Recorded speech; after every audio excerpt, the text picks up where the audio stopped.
I'd like to bring in Joseph Baout, Director at the Issam Faris Institute for Public Policy and International Affairs at the American University of Beirut. Thank you very much for joining us on the program today. What are your hopes that there's this possibility that this current truce which we're seeing, despite the rhetoric we're getting from the Israeli side that the fight against Hamas is set to continue, that this could potentially be the building block for something more permanent and possibly even long-lasting?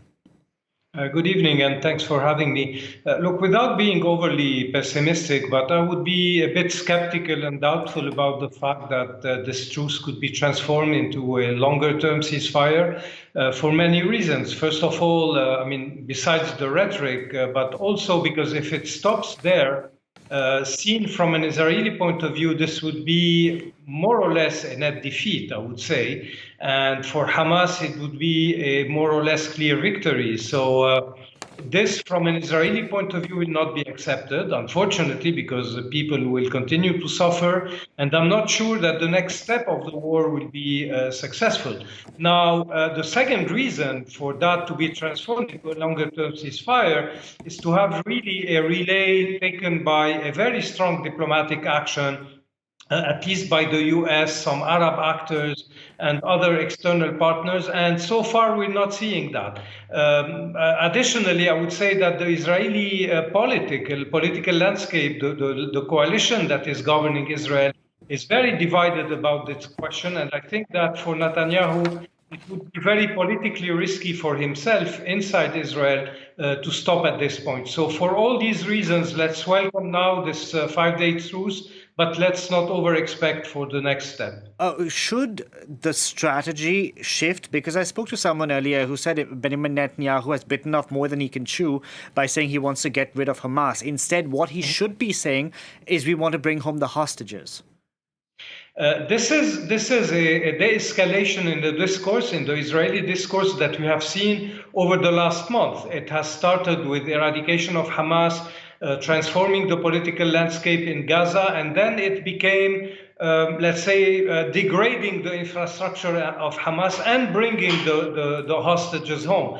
But it has never been only bringing the hostages home. If it stops there, it will be, again, I'm repeating it, by Israeli, this actual leadership in Israel at least, it will be a net defeat and a sort of admittance that, in fact, Hamas's operation was a political success. And I frankly don't see that within the coalition that is within the government today. But now, Joseph, I just want to jump in there because we know that Benjamin Netanyahu's position is fragile. Once this conflict ends, will he be able to remain prime minister? And if he's not able to remain prime minister, that surely changes things.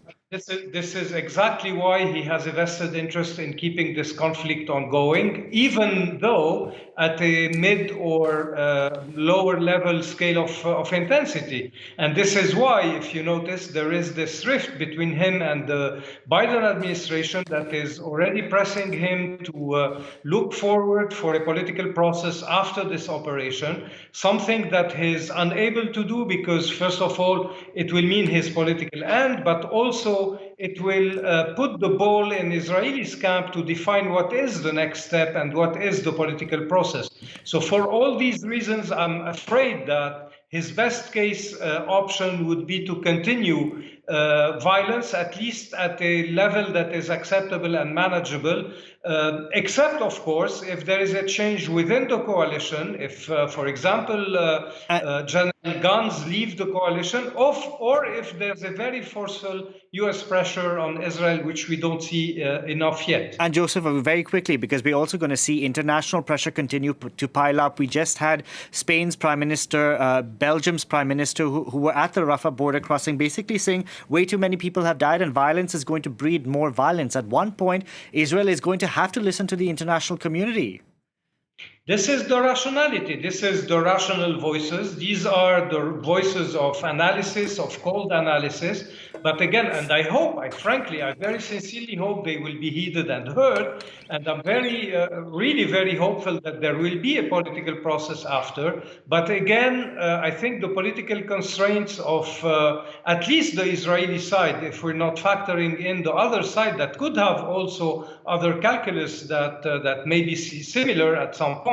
But if you don't have a very forceful political pressure from outside, and here only the US can play this role with Israel, I think we should remain cautious, if not pessimistic.